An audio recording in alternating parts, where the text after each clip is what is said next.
want me, if you need me, I'm yours.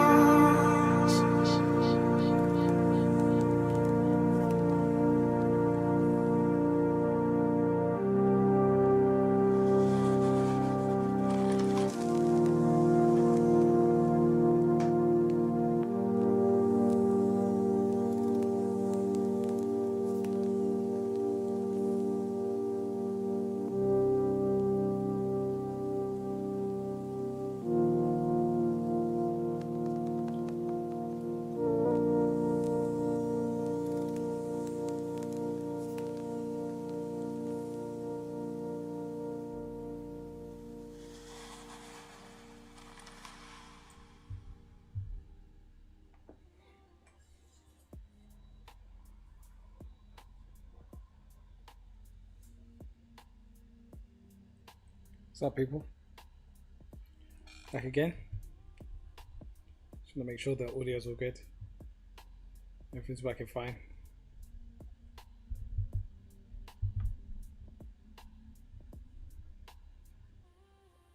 Yeah, it seems alright. Seems alright.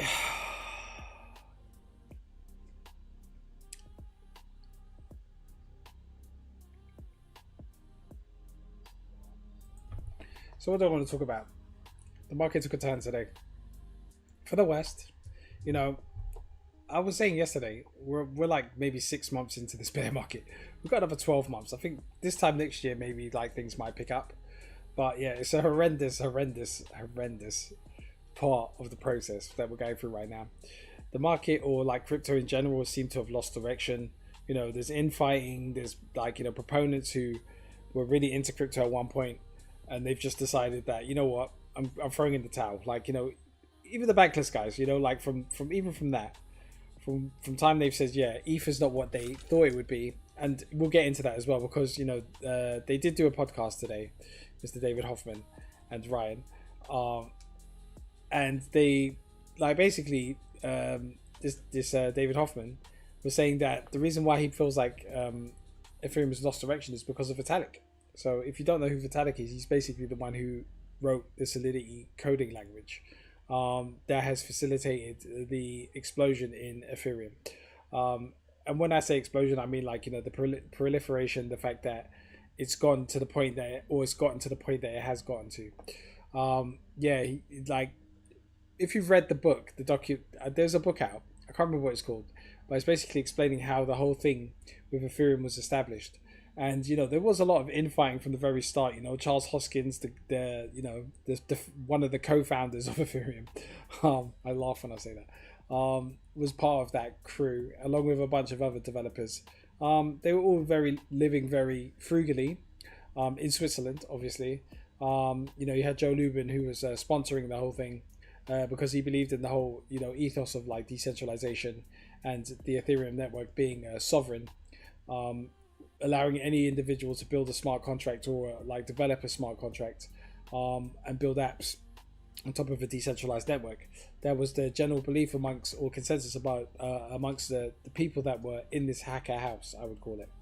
And it's come to a point now where it's grown so big that you've got institutions starting to put money on chain, and they're choosing Ethereum to a certain extent, from what we understand from the articles that we're given, because information is very limited, isn't it? You might read a Cointelegraph article, basically saying, yeah, I don't know, Standard General or something is putting 100 million bond on Ethereum, or some bank is doing something, blah blah blah blah blah. Now, Hoffman's main argument as to why he thinks Ethereum is not where it should be is because Vitalik keeps on protecting the network, in the sense of keeping it decentralized, not really backing it in the sense of DeFi's come out. He's basically said DeFi's a scam. NFTs, he's like, that's not what the chain's for. Like, he just doesn't believe in any of the applications that have actually been built on Ethereum. Now, it's kind of disheartening to think that one man, and he is a man, as much as he dresses in unicorn outfits or whatever he does, one man has the ability to actually define what this decentralized network is. Yes, he is the person who invented it. Yes, he does have a bigger say than perhaps someone like me, who's just a mere, what was it called, non-playable character, NPC, on the Ethereum network. But at the same time, um, you know, the general feel, or the general thinking of retail, is that why isn't he, like, big enough? Why doesn't he care about price? And I think Hoffman's come to the same conclusion. It's just like, yeah, if they're not going to push for price increases in the Ethereum asset, then what's the point in holding it? I said it yesterday, or like I said it today. There was like he'd done a tweet thread, and I replied to it. Just for a reminder for myself, I'm going to go to it. Okay, this is in live. Yeah, so I said, ETH is a gas token. The price is too high. It's not a store of value, which is true. I don't believe that is a store of value, and it never should have been. It's a gas token. When people bought ETH, they bought it because, one, yeah, they wanted to see the price go up and make a lot of money on it, which they did. If you bought it on the ICO, you got it for pennies on the dollar. So you received a lot of ETH, and I'm sure a lot of those people are still holding on to their ETH. But no one expected ETH to get to these price levels, because, like I said, it's a utility token. It's used to pay for transactions on a decentralized network. Now, why do people, and this is for the YouTube viewers or people who are not too familiar with crypto anyway, why do you need a gas token? It's so people can't spam the network with shit transactions. Is that problem solved? I don't know. Yeah, I guess on Ethereum, if you spam the network, then gas prices spike up, and yeah, it becomes more expensive to do transactions, which allows congestion to filter through or funnel through, and then the network continues to run as normal once things calm down. Yeah, so that's exactly what a token is required for. Is to sign. It's like if you have to pay for a transaction, then you're not going to spam the network. So yeah. So the fact that ETH is at $2,000, which is not that much to be fair, basically makes it overpriced. Yeah, okay. So if you've got one ETH, you can still pay a couple of pennies for a transaction. That's fine. But at the same time, it basically limits the barrier to entry for anyone who's looking at prices and thinking, okay, I'm going to buy this token not as an investment. I want to muck around on the network. I'm not going to spend $2,000 on it. And then there is the justification that you could say, oh well, you don't even need to buy a whole ETH. You could buy a fraction of an ETH, but retail don't know that. Especially someone who's never messed with crypto before. It's been a long period. It's been a long time. Crypto's been out 10 years. A lot of people would say that's not a long time, but I mean it's over 10 years. But at the same time, it's still the education around it. People still aren't aware of how things work. So yeah, we can actually listen to what he said here, seeing as that I've actually got it set up. Let's see if I can get it going. Just give me a sec. Get the volume up on it. I just want to make sure it will work so we can actually discuss it.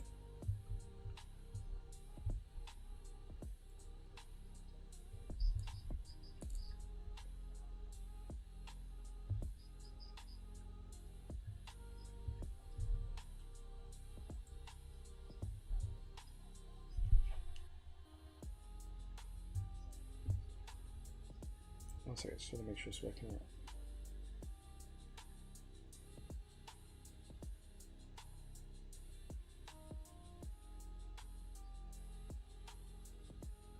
You can't really hear it, can you? Sadly. Let's try again.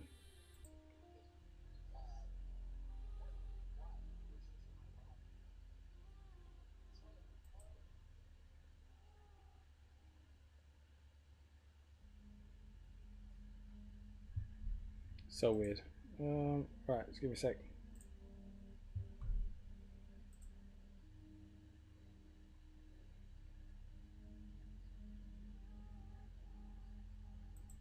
Try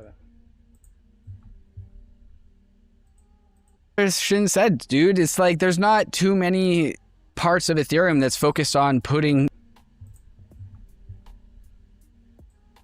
Shin said, dude, it's there's not too many parts of Ethereum that's focused on putting This is the first time we've had a bankless podcast, As and Shin you said, are dude, no it's longer like there's holding not too Ether. many So parts of from Ethereum bankless that's to focused ethless, on David. putting. Ethless. This is the first time Why? we've had a What bankless changed your mind? What happened podcast. here? It's what Laura Shin said, That's dude. parts It's of like Ethereum there's that's not focused- too many parts of Ethereum that's focused on putting points on the scoreboard. I actually think that, like, Vitalik is doing this thing where he's trying to maximize crops to, create Ethereum as a bulwark against some of the worst possible futures of the world, and I think that's great. I think there's actually a part of him who's just adverse to growth, and the time for Vitalik to have handed over the keys to somebody who could take the momentum that Ethereum had in 2022 and 2023 and run with it and grow it was back in 2023. But he sees himself as a protector of Ethereum's soul. And if you understand the trials that Vitalik had to go through navigating all the co-founder mess, you can totally understand and empathize with why he's doing that. But it seems that there are interests that are prohibitive for Ethereum growth to happen, and therefore ETH growth to happen. And a lot of the things that... So now I will say, right, now that he said that, it's kind of like he wants Vitalik, the guy who invented it, to hand over the keys to someone to grow it. And that basically all that means to me is that he wants the VCs to take over and start pumping the price. It doesn't mean, I don't know what his intentions are, when he says things like this. I don't agree with his perspective on it. The price is not what you want it to be in regards to Ethereum, the token, the gas token. But in terms of the actual network, it's fine. Transactions are flowing through, everything is fine. It's just who cares about price, innit? So if anyone's holding ETH at the moment, I'm telling you, maybe in the next 6 to 12 months, the price is not going to be where it is right now. I feel like it's just going to pretty much dump off. It could be 3 digits, it could get to 3 digits, couple $980, something like that, maybe lower. But what that will do is it will facilitate people who don't have as much money to buy ETH for $2,000 to actually buy it and start experimenting on the network. A cheaper ETH price allows more people to participate in the network, which is kind of genius. So yeah, we'll just carry on. that we see on Ethereum, like the layer 2s, all of the banks tokenizing money markets on Ethereum, all this Ethereum adoption is great. The Ethereum network is great. The lean Ethereum is also great. And in fact, it doesn't need a valuable ether to do any of those things. Which has been some of the counter arguments for Ethereum for forever, is ETH is just gas. And it didn't have to be that way, but we needed to have leadership to think like that and push forward like that when Ether wasn't gas, when ETH was more money back in a previous era. But now, I kind of feel that there's just been so much momentum lost. And I don't know how Ethereum gets it back, especially when we have a leader who's trying to protect Ethereum's crops for 1,000 years and is somewhat disinterested in growth and adoption today. So he's kind of gone two ways about saying this thing, right? The thing that bothers me with what he's just said there is just he's not bothered about, what did he say there? He's not bothered about growth. How Ethereum gets it back, especially when we have... And he's saying institutions are on the network, blah, blah, blah, blah. So in terms of growth, he's not talking about growth of the Ethereum network. He's talking about growth in price of the Ethereum token. I guess maybe I'm wrong. I understand what he's saying. It's kind of okay, all these great things are happening, but none of that is reflected in the price of the actual token. And it makes sense that that's the case because, like I said earlier, yeah, ETH is just a gas token. They had this whole thesis of ETH is ultrasound money. We're gonna have staking. We're gonna have we're gonna have what else? ETFs. We're gonna have DATs. We're gonna have all these things. We've got all these companies pouring money into Ethereum, the asset, the token. And in the end, the price still hasn't moved. Why? Because you don't have the population on the network using it. And the only way the general population is ever going to use ETH is if it's cheap. And I'm not talking about cheap gas prices. I'm talking about a cheap token. Vitalik always used to come out and talk about Starknet, how Starknet had the right idea. So when you look at the Starknet price of the token, it's 4 cents or whatever. And it hasn't moved from there. It's down 200, 300%. but the transactions are like super cheap. So what that allows is for people in general to actually own a token, or buy that token, pay $10, and they're basically a god on chain. Like they can do so many different things. When you've got $2,000 for one ETH, you buy that ETH, you go on chain, and you want to do things. Yeah, you're a god on chain, but it's still $2,000. Do you know what I mean? So yeah, if you want retail to participate in the network, it has to be a lot cheaper. It does. Like a leader who's trying to protect Ethereum's crops for 1,000 years and is like somewhat disinterested in growth and adoption today. There's one part there I disagree with, and you'll know why I disagree, which is I actually don't think Ethereum, the network, is very valuable without Ether, the asset, doing extremely well. And the reason for this is because I think in order to have actual decentralized finance, you need a crypto native, censorship resistant store of value with like that shares the same security as everything else. I totally agree. Yeah. That feels like it should be this way. Exactly. Statement. It is it very much is a hopeful it should be this way. Yeah. So, so he basically say the only reason why the network would be valuable is if the token is valuable. But it doesn't necessarily have to mean that Ethereum is the token that needs to be valuable. Does that make sense? I mean, to me, it makes sense. It's like, yeah, you could have a native currency or a native store of value on Ethereum, but it doesn't have to be ETH. ETH can be just a gas token. Okay? ETH can just be the token that you use to pay for transactions, fine. But if you want to store your value somewhere else, there can be a token that's native to Ethereum that is, ERC compliant. Yeah, just a general store of value. It doesn't do anything. You want to put some money in and save some money. You want to see the price go up. You can buy this token. It's secured by the network. Same way, like Bitcoin is secured by energy. You can have something that's stored via proof of stake. You could have a smart contracted coin where the keys are burnt. It can be deflationary. It can be all those things, but it doesn't necessarily have to be Ethereum. And I would also acknowledge what you're saying, which is the last cycle, it hasn't put points on the board to proving the ETH as a store of value thesis to the extent which, I mean, like, as we said since the very early episodes, money is a coordination game. Store of value is a coordination game. Yeah. You have to have believers believe this thing is an actual store of value for. That's what I'm saying. Like, people don't, like, the market is telling you, the general public are telling you, investors are telling you, all these hedge funds, all these people are telling you, ETH is not a store of value. Like they've got the staking thing happening, and it's got slashing and all the rest of it, the proof of stake, I should say. But at the end of the day, the yield that you actually receive for proof of stake is nothing. Like, 3 to 5% is nothing. Yeah, you've got a chance to like solve blocks and potentially, earn some ETH on top, which is a bonus. But at the same time, the yield is just not worth it to stake, especially with the 21-day unlock. I think that's how long it is as well. It's just not the way it's supposed to be. As he said, it should be this way. You can't have like money, I don't think there's never been a money that has actually gone up in value. Like every sort of like currency from fiat to even crypto, I would say, that is classed as money has depreciated in value. Why? Because in order for you to use it as money, you need to print it.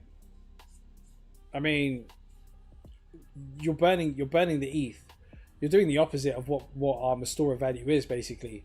Well, to an extent, you're spending it and you're burning it to reduce the supply, and you're also staking it. It's a confused asset.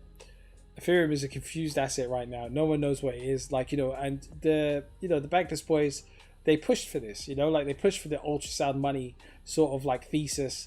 They wrote that. They had that Justin Drake on, and he's like, yeah, of course we can do that. He's an optimist. Okay, I get it.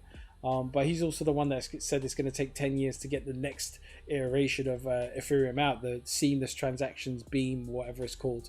He had to change the name. I think it's called Ethereum Lean. I don't know. That's what he mentioned. But at the same time, ETH is not a store of value. And I want to make that clear. It is not a store of value. And the price will reflect that. The market who view this asset, the general market is saying to you, ETH is not a store of value. Okay, so what is it? It's a gas token. It's money, but it's money to be spent. That's it. And there can be a store of value on Ethereum. It's just not Ethereum. Or to become one. It's a memetic game. That was like episode 5 we did at Bankless. It's like money is a meme. Like we talked about all of this stuff, right? Totally. And well, it's done well since 2020. ETH as a money meme is in a trough, I would say. Yeah. Store of value meme. And now it's like, oh, what is it? After ultrasound money, like You see, like he said, ETH is a, what did he say here? He said that ETH is a store of value, what? is in a trough, I would say. Yeah. Store of value meme. And now it's like, oh, what is it? After ultrasound money, like what is it if it doesn't burn? I still think that story can change. I'm still bullish, but I understand, like, man, confident. This feels a little bit to me like 2019, where confidence in Ether, the asset, is at those types of lows. And it feels like the Ethereum Foundation is not really stepping in to help. Yeah. So I get it, but this is definitely like, it marks a new era, I think, for Bankless, because part of the reason we started this podcast was actually Ethereum. It was, we were excited about DeFi, we're excited about crypto money, and we thought Ethereum was the platform that put all of those things together. ETH as a store of value asset, DeFi on top of it, smart contracts, all the same environment, same ecosystems, same shared security. And, I think now that's like end of an era at some level, right? Modern media is a mess. Okay, yeah, so, it is what it is. Like, what can you say to that? Like, it is a mess. It's a confused asset. No one knows what ETH is up till now. Like, it's been out for so long. I think there's too many. I think this is where Bitcoin's going, right? Like, once Bitcoin came out, people tried to define it as something. They was trying to say in the beginning, it was like, it's supposed to be cash, like you're supposed to be able to go and buy a coffee with it. Okay. But it turns out that no, it's actually a store of value, and that's been decided. Like, even Bitcoin is a store of value. Okay, you put money in it, and you just ignore it. You never spend it. You never sell your Bitcoin. The president of the United States has said that you never sell your Bitcoin, as much as you can trust that guy. So ETH is a gas token. It's used to pay for transactions on a decentralized network, so people can't spam the network. Great, So what is a store of value in terms of ETH? Like, where is it? Is it the USDC that you could put into DeFi? Is DeFi the thing that facilitates the yield and causes the store of value? Smart contract risk, when you think about that in terms of like, the yield that you're receiving, it's not that either. Like the rate of depreciation of the dollar or the pound or the euro or whatever, you're going to have to pay a mega yield in order for people to actually come on chain and actually use these yield things. And then, even then, like the smart contract risk has been proven over the last 3 months, where everything's constantly getting hacked by either insiders or like, I don't want to say North Korea, but like, those type of characters. It's just not worth it, is it? Like, so that's another moat that Ethereum has lost, is like the trust in DeFi. And, we're supposed to have like and I've said it before, and I said it yesterday, it's like, it's all supposed to be trustless, but like all the applications that are built on top of ETH, there's like some sort of fund backing it, or, there's no trustlessness. There's literally no trustlessness on the Ethereum network, other than potentially the Ethereum token. USDC, like, which is like more prevalent on the Ethereum network than I would say USDT. But at the same time, they're in bed with the US government as well. All of these things, like, they're all trusted entities, and that's scary. That's scary to think that your dollars can be frozen. Like you see like posts on X, like where some guy, maybe he's done some illegal stuff, but he can't freely move his dollars somewhere. On Bitcoin, like, you can't freeze Bitcoin. Obviously, it can be tracked. You'd have to be pretty clever to actually move any sort of crypto without being tracked. But at the same time, it's just not working. I don't know. So I expect like much lower prices on Ethereum. I mean, you can see it here. It's just like it double topped at 4.5. I can't see it getting back there anytime soon. unless obviously there's some sort of reason for people to start spending their ETH on something, and that's the only time that price is sort of pumped is like DeFi summer, NFTs. Those are the only times where ETH is really ripped. I'm not sure what this is. Like what period was that? April 2025. I think that was just because Bitcoin was going up. But there's no actual reason for anyone to actually spend their ETH.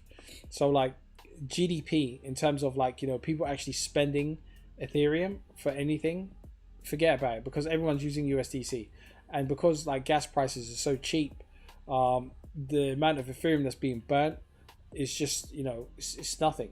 And then also you have the whole idea of like the L2s that they tried as well, because the L2s were actually taking ETH as payment, and not actually providing it, paying for security. That's my understanding. Is like the L2s just refuse to pay for security from the EVM or from Ethereum mainnet. It just didn't benefit the Ethereum, the asset, in any way to actually go through that process, and they learned that the hard way. They went in with this whole kumbaya attitude, but in the end it's just like, yeah, we don't care about you, you don't care about us, which is why I think like the canary in the coal mine, or the thing that's sort of making me think that maybe ETH's in for another rough ride, is the fact that Base is sort of like going to build their own network. Will Base be like just use their own token like Coinbase? Will they just use their own Base token to secure the network and pay for gas transactions? If that's the case, then you've got some very cheap Base tokens coming your way. Like people are thinking that the airdrop's going to be worth thousands of dollars. I don't think it's going to be worth thousands of dollars, because, or if it is, there's going to be a massive supply of tokens. There's going to be like 1 trillion tokens, like something stupid like what Pump Fund's done, where there's just going to be a shitload of supply. That's going to be over the course of years is going to be issued out. It's not going to be it's certainly not going to be a store of value. Is it going to be a governance token? I mean, we've seen what's happened with Mega ETH. Like Mega ETH is basically a governance token, and people are cottoned on to what these things are, isn't it? Like, we're not stupid. Like, well, I'm not anyway. There's probably someone right now looking at like your Mega ETH thinking, oh, that's a cheap price, but remember, it's just a governance token. There's actually no reason for anybody to hold this token unless you wanted to stake it, at which point you're going to be getting paid a yield, which might be high, but it's going to be paid in the form of the Mega ETH token, which is valued at a very low price. So what's going to happen once people start staking their Mega ETH, and they start getting paid a yield in the Mega, they're just going to sell it.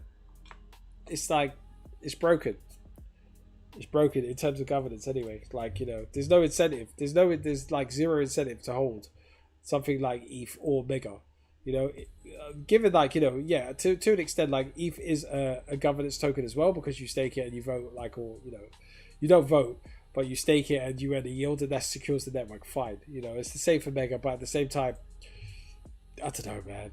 I don't know. I think we're all in a jumble here. I just don't know where it goes from here. In other news, like Hyperliquid's taking a bit of a downturn. Surprise, surprise. Stop listening to these these Arthur Hayes characters, and I don't know. Thread guy, I don't really listen to his stuff. Maybe he's the new mouthpiece. Ansem's, like, all of these guys that are talking, they're talking about 150. It's like triple the price from here, and it's sold off. Why? Because the government has decided that we're not gonna go forward with allowing digital assets to, like, stocks to become digital assets that can be traded on chain. We're gonna pause on that. Why? Because like Nasdaq or ICE or whoever else have basically said, we're a bit worried about this, and we're not sure how it's going to work. What about dividends? Like, they've brought up a lot of barriers to entry, because they're so familiar with the way things work. Change is not going to happen fast in respect of them authorizing US citizens to allow US citizens to trade stocks on chain, even though they already are. Okay? Even though they already are. It's going to be a word of mouth deal for Hyperliquid. But in terms of the token, like, why would anyone who wants to trade stocks online actually want to own Hyperliquid? Yes, they can. You can stake it as well, and yes, you can earn a yield, like, and all the rest of it. You can, but do retail really care about that? I don't think they do, or I don't think they realize what it is yet. So potentially, the price could stay where it is, or it could go down and like return back to like $34. I know a lot of people are praying for that. Me personally, I'm not. Like, if I was to buy Hyperliquid now, or like, at $30 with the expectation of it going to 150, that's like a 5x. I'm not accustomed to those sort of gains. We're late to the party. As much as people are like, oh, we're so early, like, we're late to the party when it comes to like buying these sort of assets. But yeah, it's just a strange downturn. I think the expectation was that this token's gonna skyrocket because they're gonna authorize it, and on a Friday afternoon, as usual, it's announced that it's not gonna happen. Besides Zeke and Hyper, everything else looks like continuation to the downside. Yeah, it's a weird one. Put your .eth on people. Yeah, I mean, like, there are people that are just riding for ETH, but do you know what I mean? Like, all new media stuff, Ethereum Foundation, he works for the Ethereum Foundation, he makes films for them. There'll be another documentary about how great they all are. Trump admin announces that all green card applicants must leave the country indefinitely. Wow, okay. Jesus. What's happened? Something's happened in America. The companies like should not build more areas. Massive evacuation. Toxic explosion in America. Oh wow. Okay. Something's happened in America. A toxic explosion. I mean, who would live in America? You get shot, toxic explosions, acid rain, like aliens. Like, there's all sorts of stuff going on over there, man.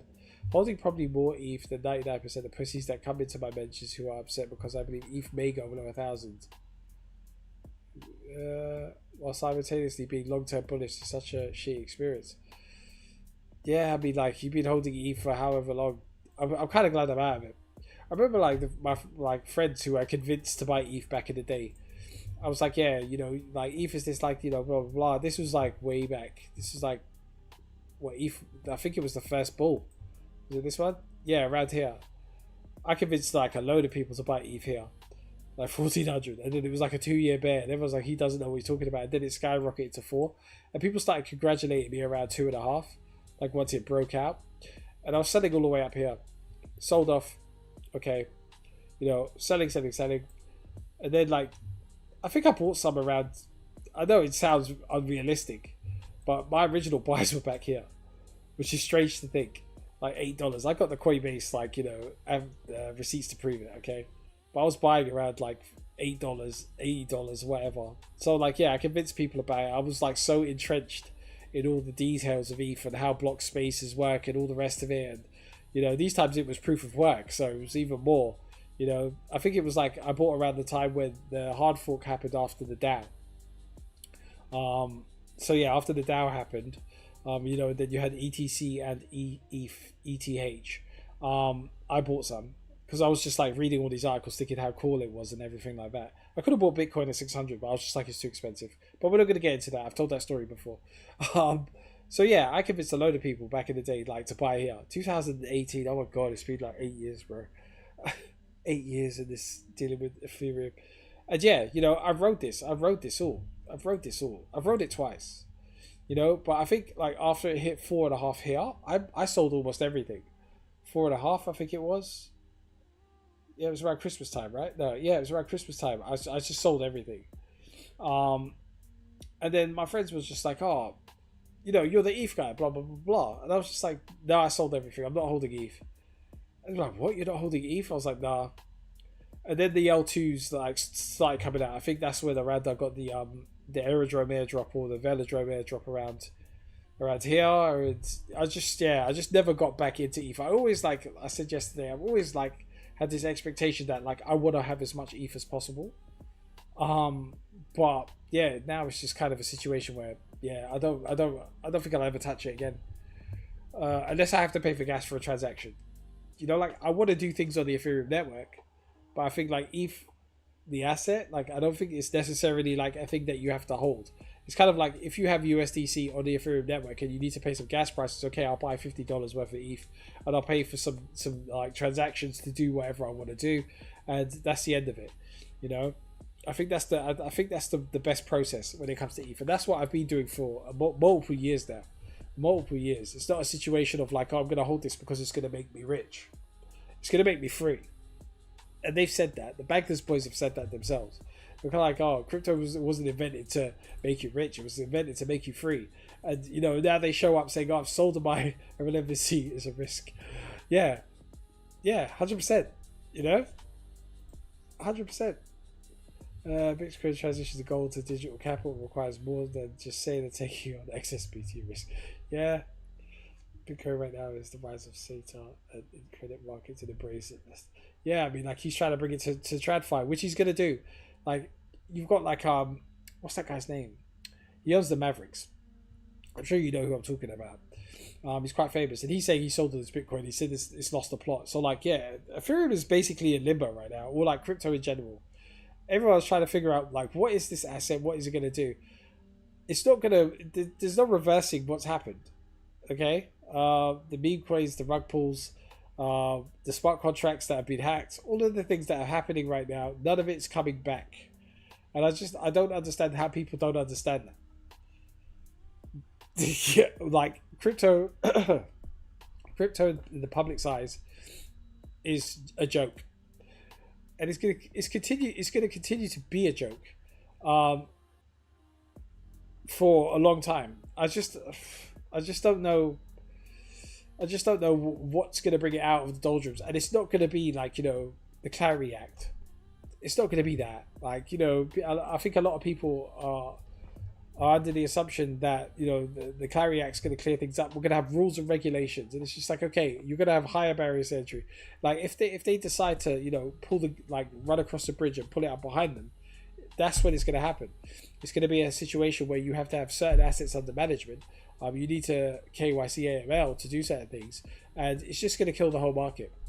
It's just going to kill the whole market, you know, for retail anyway. So yeah, I guess, like, you know, the last cycle was the last cycle, and I'm not sure where the next scam is going to come from. And when I say scam, I'm talking like the thing that's going to, like, do a 10,000x because it's new and novel, and everyone's going to call it a scam.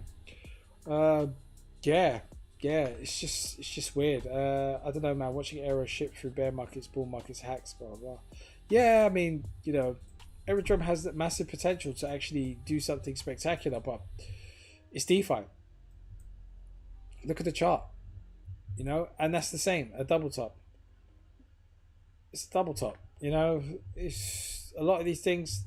They will double top. And they'll never get back, or they will get back, but you're going to be holding this asset for a long old time. A long old time. Yeah, it broke out and it got rejected. So, like, I mean, you know, Hyperliquid's got a massive opportunity to do something crazy here, and go to stupid valuations. In time, yeah. But like tokens like Mega ETH, you know, that's come out, or maybe they made an announcement here. But like, yeah. It's just, I think this is like them actually buying their own token back. Honestly, it's a joke. Like, crypto's a joke. I can't believe I wasted 8 years of my life in it. I cannot believe it. I decided to finally read the EF mandate today. I heard people have put a lot of effort in writing it. Is that how you spell writing? Okay. Surely it will help everyone understand the role of the EF and the direction of Ethereum better. I don't know. It's not just ETH. BTC is a very tricky spot. It has been corrupted, some would say, by Sailor. Yep, institutions, ETFs, and block. That's what I'm saying. Like, all of it, like, crypto as a whole, was supposed to be for the people. But, like, you know, the suits have come in and they've just basically taken over everything. You know, like, it's just disgusting. Wintermute, what is this? Let's have a look at this. Lawrence has always got good things going on. He's a very entertaining character. I mean, it was fun while it lasted. Candle red, name it, token tanked, blame it, liquidity vanished off the books. Point the finger at the algo spooks. Twitter cracks the case in 7 minutes flat. Capital T truth from an egg with a cartoon cat. Mempool gospel 4 a.m. conjecture. Every red wick go into mute lecture. You don't know, you just guess. You don't read, you just stress. Just press send. Wintermute did it. Wintermute did it. Bogeyman holding up the hum.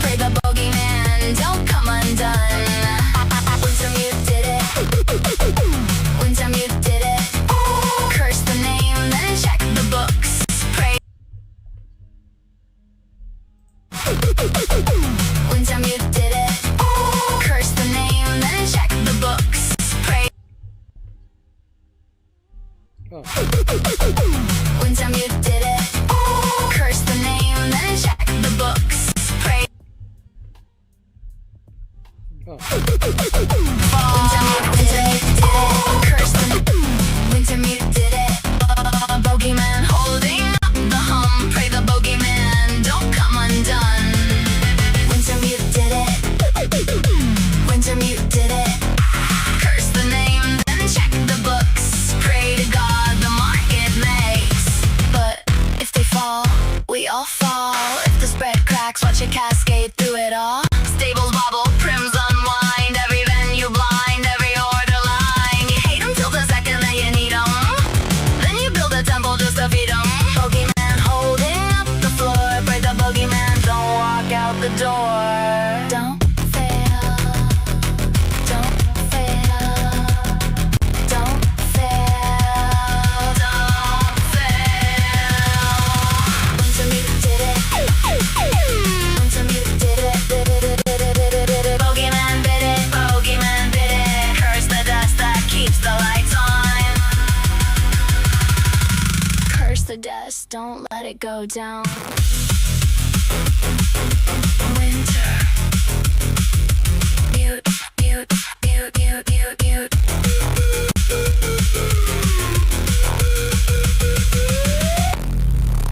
Winter. Mute. So if you don't know what who Wintermute are, they're basically the biggest market makers in crypto. Mute. Yeah, and they basically control the whole market. You know, they see everything.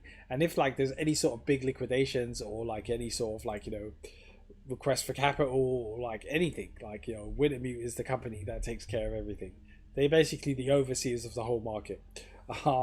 And they basically destroyed the market. Whenever you get liquidated, it's always going to be blamed on like, oh, what did Wintermute do now? Yeah, it's fucking Wintermute. Yep.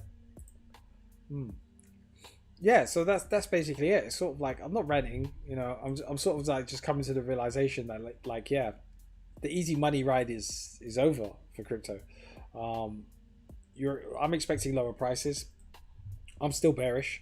I've been bearish like for, you know, since Trump, basically, like after that, or no, I guess not since Trump, I guess like October 1010.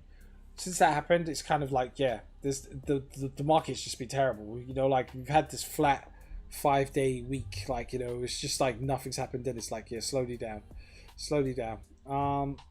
It feels like this sort of situation here where it could just like wick down to, I don't know, man, like 900, 800.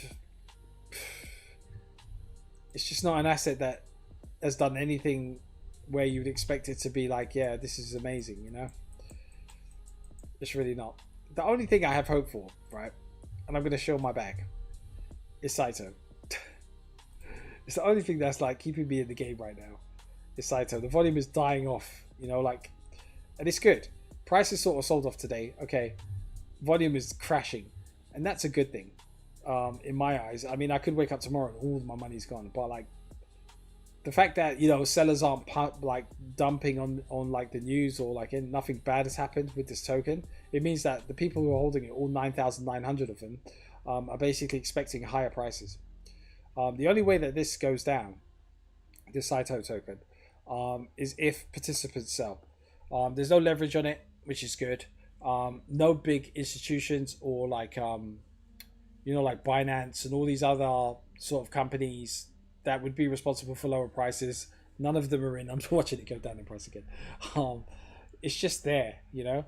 I think this is the store of value that ETH wants, but like the people haven't come to the realization of it yet. The Japanese get it. There's constant posts from the Japanese and, you know, even Chinese, like the Telegram groups. All sorts of things are going on where people are discussing this thing. And I mean, it's my last hope for like some sort of like decentralized store of value on Ethereum. But yeah, like I said, people aren't willing to look into it. People don't care about it.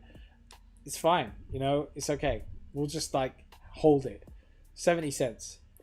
We'll just hold it. It's 70 cents. I've been through what it is several times. I might even do just like a separate video that I'll just post on YouTube, just to bring awareness and eyes, because I've got a few subscribers on there at the moment. You sometimes watch my content. I average quite a few views on this, so I'm quite proud of that. But yeah, I think Saito's the one. I think Saito's the store of value that, you know, the bankless boys are looking for. And ETH can continue to just be the gas token. Call it money if you want, but like, I'm not going to spend the ETH to buy a coffee. I mean, I can, but why would I do that when I've got dollars or pounds or euros? You know? Okay, guys, I think that's it. I think I'm done. I spoke for an hour. Sorry for the ramble. I sort of like, it's hard to like stream every day and have an opinion on things. And the start is always janky. The start is always, I really need to figure out how to do warm-ups before I actually start a stream, because I can't just like jump on and just start talking my book. I feel like I flow better like midsection. Towards the end, I'm in my groove, but like at the start, it's just like, yeah. And the start is the most important, because I'm sure a lot of people like click on the video, they hear me start rambling on for a bit, and then they're just like, okay, this guy, I can't listen to him for an hour. I'm sorry. Understandable. But yeah, I hope everyone's doing well. I'll probably be on tomorrow. Hopefully there's some news, and I will go over Sayo. I think what I'm going to do is that I'm going to do a video on it separately, breaking it down. Before prices skyrocket to, you know, unbelievable like levels. Yeah, it's just dying for volume right now. To the upside, it's dying for buy volume, not sell volume, buy volume. It's all about the patience of the holders now. 9,900 is a good number. I think one person owns like just over 2% of the actual supply. If they sell, more gets burnt. It's good, you know. So yeah, we'll see where it goes. Yeah, I guess that's it. I guess I'll speak to you tomorrow. Okay, hopefully I'll be a bit more coherent and have a few more things to say. All right, guys, take it.